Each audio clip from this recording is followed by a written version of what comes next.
ഈ പരീക്ഷണങ്ങളൊക്കെ തന്നെ ശാസ്ത്രലോകത്തിന് മനുഷ്യകുലത്തിന് മുതൽക്കൂട്ടാക്കുന്നതാണ്. 550 കോടി രൂപ ചെലവഴിച്ച് ഈ ദൗത്യം പൂർത്തിയാക്കുമ്പോൾ വലിയ തരത്തിലുള്ള പ്രതീക്ഷകളാണ്. അത് സ്പേസ് എക്സ് ആയാലും നാസ ആയാലും ISRO ആയാലും വലിയ തരത്തിലുള്ള പ്രതീക്ഷകളുണ്ട്. അതുകൊണ്ട് തന്നെയാണ് ഈ ആക്സിയം 4 ദൗത്യം നേരത്തെ എന്തുകൊണ്ട് ഇന്ത്യ ചർച്ച ചെയ്യുന്നു, കേരളം ഇത് വലിയ കൗതുകത്തോടെ നോക്കിയിരിക്കുന്നു എന്ന് പറഞ്ഞാൽ ഏതൊരു ശാസ്ത്ര മേഖലയിലെയും നേട്ടം അത് മനുഷ്യകുലത്തിൻ്റെ ആകെ നേട്ടമാണ്. ഇവിടെ 60 പരീക്ഷണങ്ങളെന്ന് പറയുമ്പോൾ ചെറിയ പരീക്ഷണങ്ങളല്ല, വരുംകാലത്ത് മനുഷ്യകുലത്തെ മുന്നോട്ട് നയിക്കാൻ കഴിയുന്ന തരത്തിലുള്ള ചില ശാസ്ത്ര പരീക്ഷണങ്ങൾ.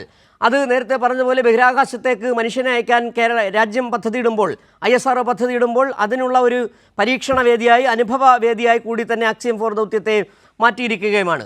ഇതിനകത്ത് നേരത്തെ പറഞ്ഞതുപോലെ തന്നെ നമ്മൾ ISRO ഈ ബഹിരാകാശ രംഗത്ത് തന്നെ വലിയ തരത്തിലുള്ള നേട്ടങ്ങൾ കൊയ്തുകൊണ്ട് മുന്നോട്ട് പോവുകയാണ്.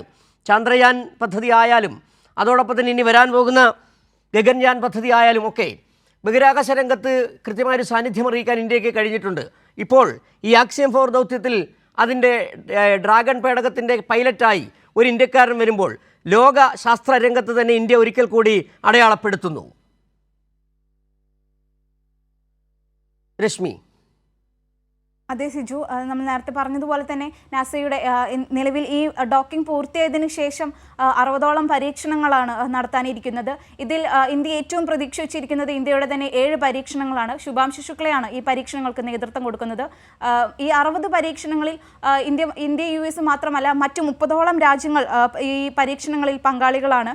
ബഹിരാകാശത്ത് നടത്തുന്ന ബാക്ടീരിയയുടെയും മൈക്രോ ആൽഗകളുടെയും വളർച്ച, ഭക്ഷ്യവിളകളുടെ വളർച്ച, ഗുരുത്വാകർഷണത്തിൻ്റെ സ്വാധീനം, വിത്തുകളിലുണ്ടാകുന്ന മാറ്റം, പാരാമൈക്രോബയോട്ടിക് സൂക്ഷ്മജീവിയുടെ അതിജീവനം, പുനരുൽപാദനം തുടങ്ങി 60ഓളം പരീക്ഷണങ്ങളാണ് ഈ ദൗത്യസംഘത്തിന് മുന്നിലുള്ളത്. ഇതിൽ 7എണ്ണമാണ് ഇന്ത്യയുടെ പരീക്ഷണങ്ങളായി ശുഭാംശു ശുക്ല നിർവഹിക്കാൻ പോകുന്നത്. ഇതിൽ കേരളത്തിൽ നിന്നുള്ള വെള്ളായണി കാർഷിക കോളേജിൽ നിന്നുള്ള നെൽവിത്തുകളായ ജ്യോതി ഉമ, കനകമണി കുറ്റിപ്പയർ, തിലകതാര എള്ള്, സൂര്യവഴുതന, വെള്ളായണി, വിജയ് തക്കാളി എന്നിവയെല്ലാം നിലയത്തിലേക്ക് ഈ ദൗത്യസംഘത്തിനൊപ്പം കൊണ്ടുപോയിട്ടുണ്ട്. ഈ വിത്തുകൾ മടക്കി കൊണ്ടുവന്ന് ഭൂമിയിൽ പാകി കിളിർപ്പിക്കുകയാണ് ചെയ്യുക. ഇവർ നിലവിൽ 14 ദിവസമാണ് ഇവർ ബഹിരാകാശത്ത് ഈ 60ഓളം പരീക്ഷണങ്ങൾ നടത്തുന്നതിനായി നിലകൊള്ളുക.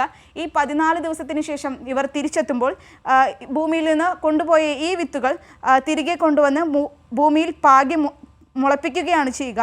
ബഹിരാകാശ യാത്രകളിൽ ഉപയോഗിക്കാൻ കഴിയുന്ന വിത്തിനങ്ങളും സസ്യങ്ങളും വികസിപ്പിക്കുകയും സീറോ ഗ്രാവിറ്റിയിൽ അത്യുൽപാദന ശേഷിയുള്ള വിളകൾ വിളയിക്കുകയുമാണ് ഇതിലൂടെ നാസ അടക്കമുള്ള ലക്ഷ്യമിടുന്നത്. ശിശു.